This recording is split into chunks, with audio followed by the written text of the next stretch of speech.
ये मेरी किताब, इसके हर पन्ने में एक दर्द है। ऐसा दर्द जो मुझे हर दिन थका देता है, बहुत थका देता है। क्योंकि मैं मेरे अतीत को भूल नहीं सकता। ये जो शब्द मैं लिख रहा हूं, ये सिर्फ कागज पर छपी शाही नहीं है। ये मेरी रातों को निचोड़ता है। वो रात मैं कभी भूल नहीं सकता। मैं अब भी सो नहीं सकता, बस इन यादों के साथ जी रहा हूं।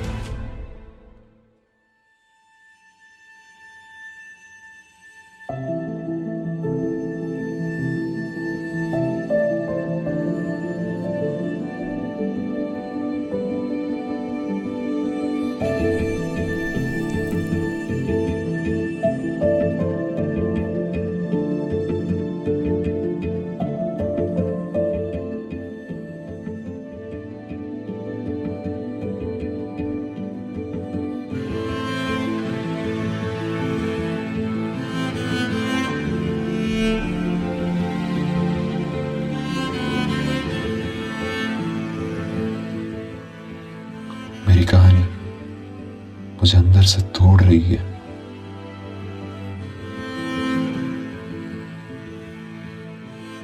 ये कहानी है मेरे ही गांव की, जहां धूप तो रोज निकलती थी, पर असली खुशी कभी वहां तक पहुंच ही नहीं पाती थी। जहां लोग जात पात और गरीबी की बेड़ियों में जकड़े थे, और उसी घुटन भरी जिंदगी में रहता था एक छोटा सा परिवार। एक माँ जिसका सारा प्यार उसके शराबी पति के गुस्से में दब जाता था, और उसका बेटा कान्हा, सिर्फ 10 साल का वो बच्चा जिसकी मासूम आंखों में मैंने दुनिया का सबसे बड़ा अकेलापन देखा था। पर उसी अकेलेपन में मुझे एक ऐसी रोशनी भी देखी जो एक दिन सारे अंधेरे को मिटाकर एक सच में नया सवेरा लाने वाला था।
माँ, बाबा जब तुम्हें दारू पीकर मारते हैं तब मुझे बहुत डर लगता है। मैं भागकर तुम्हारे पास आकर छिप जाता हूँ। मालूम है बेटा, मुझे मालूम है, पर तुम डरते क्यों? तुम तो सबसे होशियार हो, सबसे बहादुर हो। नहीं माँ, जब तुम काम पर जाती हो और घर खाली होता है तब मुझे बहुत डर लगता है कि कहीं कहीं मैं तुम्हें खो ना दूँ। अरे, ऐसा कभी नहीं होगा बेटा। जब तुम्हें डर लगे ना, तो आसमान में देखना। देखो वो चांद कितना अकेला है, पर क्या उसने कभी चमकना छोड़ दिया? नहीं। वो हमेशा चमकता है, हर अंधेरी रात में रोशनी देने के लिए। पता है, जिंदगी में हमें भी यही करना है। चाहे कितनी भी मुसीबतें आए, हमें अपनी चमक, अपनी पढ़ाई और अपनी हिम्मत कभी नहीं छोड़नी चाहिए। तो मैं भी तुम्हारी रोशनी हूँ। तुम मेरी जान हो, मेरा कल हो, मेरी पूरी दुनिया हो। मैं चाहे कितनी भी दूर चली जाऊँ, पर मेरा दिल हमेशा तुम्हारे पास रहेगा। अगर मैं कभी नज़र भी ना हो तो समझ जाना कि मैं तुम्हारे लिए एक रास्ता हूँ। तुम बस आगे बढ़ते रहना, पीछे मुड़कर कभी मत देखना। वादा करो। मैं वादा करता हूँ माँ, मैं तुम्हें कभी नहीं भूलूंगा।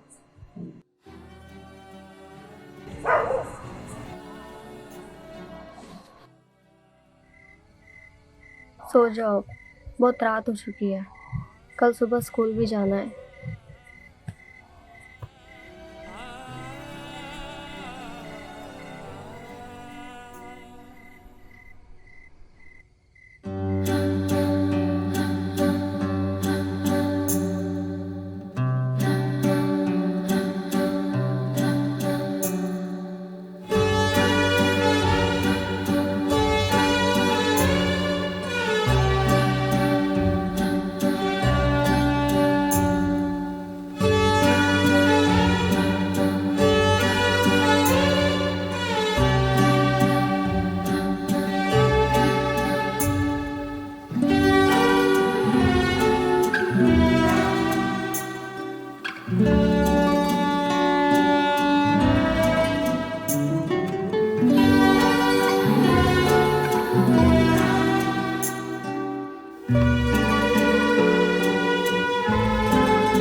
गुड मॉर्निंग क्लास, बैठ जाओ।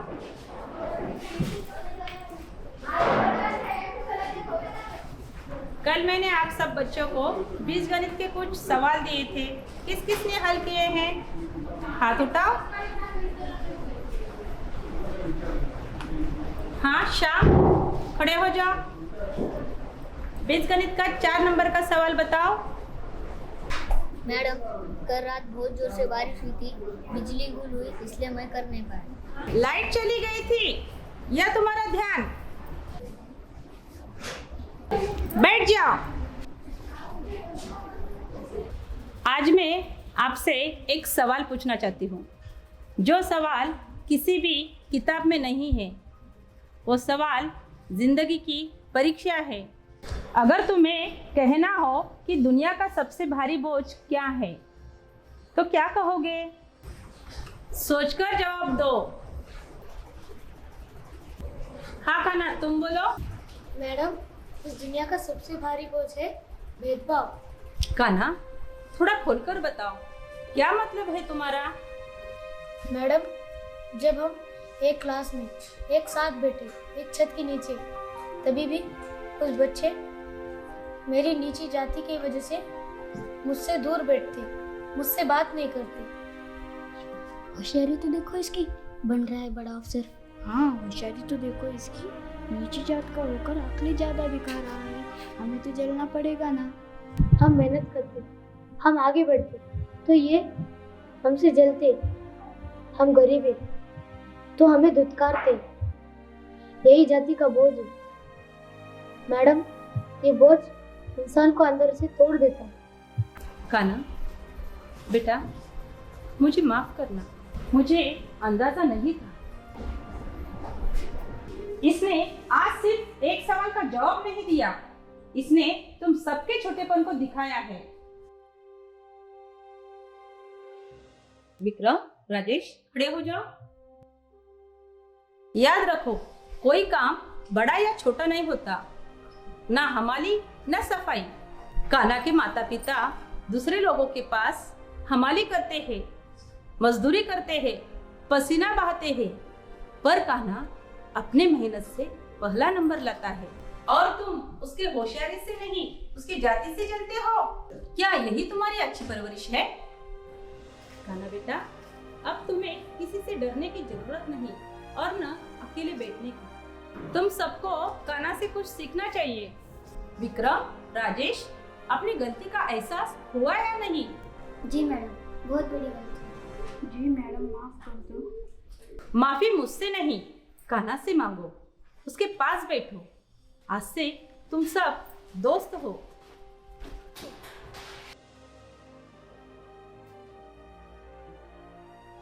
बहुत अच्छे। चलो आज इतिहास का पहला अध्याय शुरू करते हैं।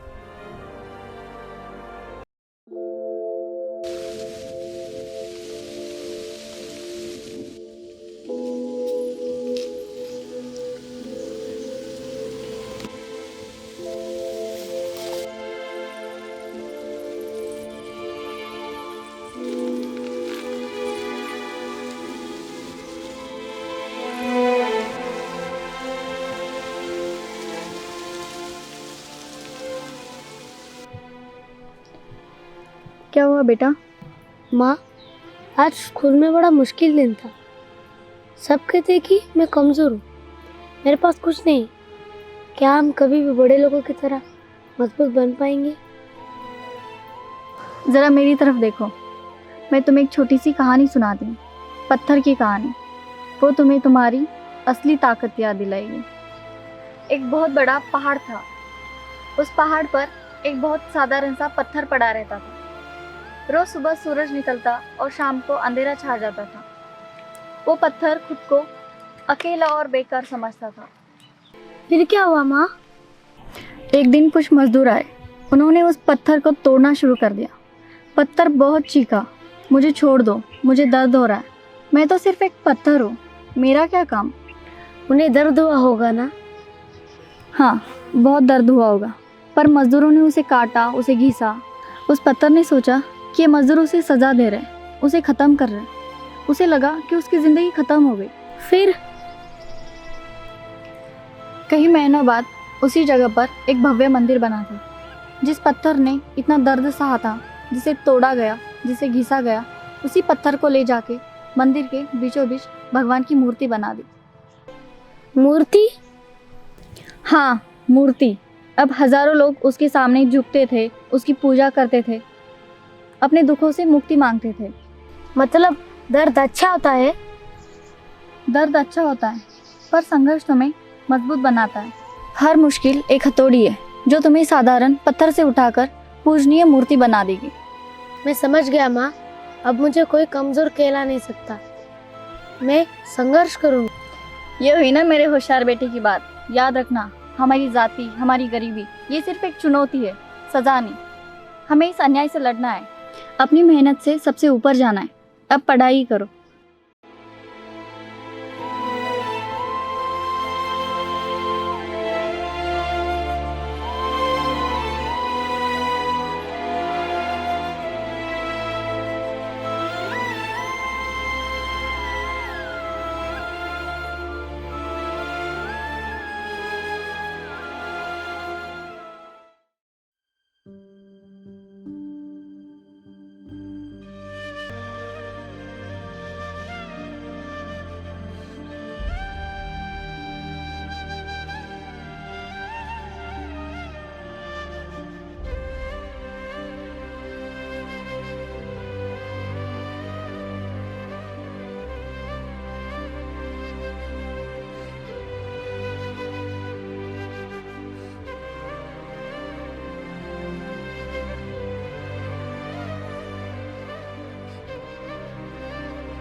ये 11 पीस का है, टेंशन मत करो।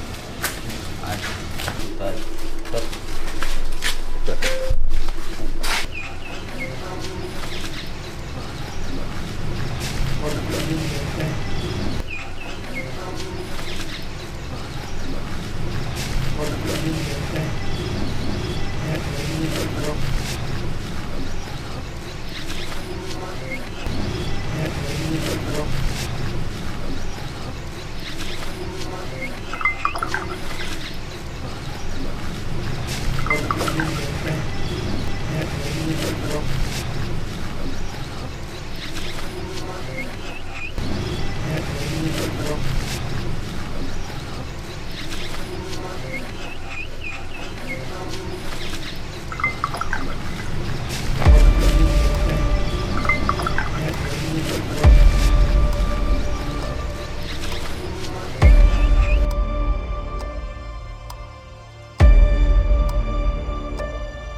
अरे यार, काम पे गया कि नहीं तू? हाँ, तेरी बीबी तो बहुत मेहनत करती है यार। तू अपने काम से काम रखो। अरे यार, ऐसा क्यों हो रहा है? सब जानते हैं तेरी बीबी कितनी मेहनती है और तू कितना कामचोर। बस एक शब्द भी और नहीं बोलना। मेरी जिंदगी है, मैं जो चाहे करूं। तेरे क्या बाप का जा रहा? हाँ, तेरे क्या बाप का जा रहा?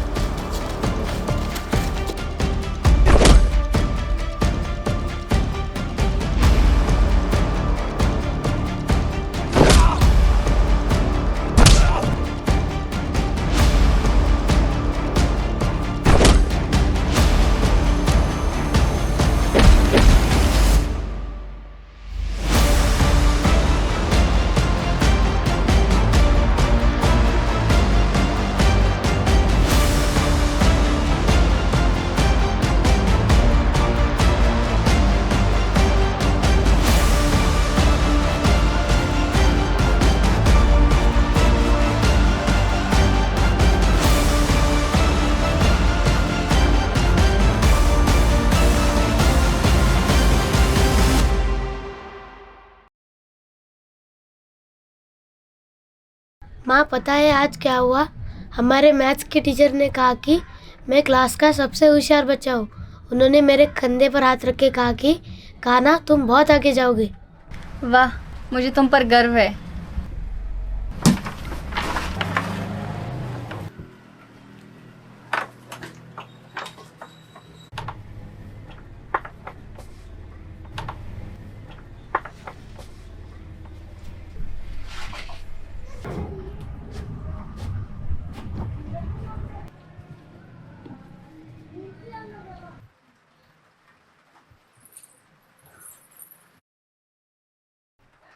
ये क्या हाल बना रखी है आपने? कहाँ थे आप? और ये सब क्या है? क्या है? क्या देख रही है? मैं अपने घर पर आया हूँ। कोई गुनाह नहीं किया है मैंने। गुनाह नहीं, पर ये सब कैसे हुआ? किसने किया ये सब? इतनी चोट कैसे लगी आपको? क्या चोट? कैसी चोट? कुछ नहीं हुआ मुझे। तो हमेशा क्यों पूछते हो मुझे ऐसा? मैं सवाल इसलिए करती हूँ क्योंकि मुझे आपकी चिंता होती है। ये सब देखकर मुझे डर लगता है। डर? तुम्हें किस बात का डर है? मेरा क्या बिगड़ा है? सब ठीक है, सब ठीक है। सब ठीक कैसे? देखिए अपनी हालत। आप हर रात दारू पी के आते हो। चुप हो जाओ, चुप हो जाओ। मैंने कहा चुप हो जाओ। तुम्हें कोई हक नहीं है मुझे बोलने का। तुम कौन होती हो मुझे बोलने वाली? मैं आपकी पत्नी हूँ और इस बच्चे की माँ हूँ। कम से कम इसके बारे में तो सोचिए। देखिए इसे। तुम हर बार इसे क्यों बीच में लाती हो? मैंने कहा चुप हो जाओ।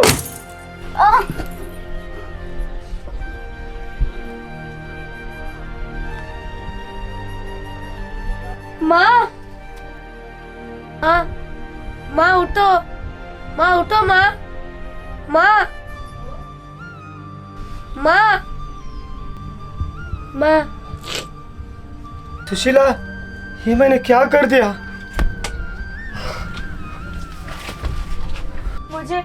मुझे यहाँ पे नहीं रहना। कान्हा,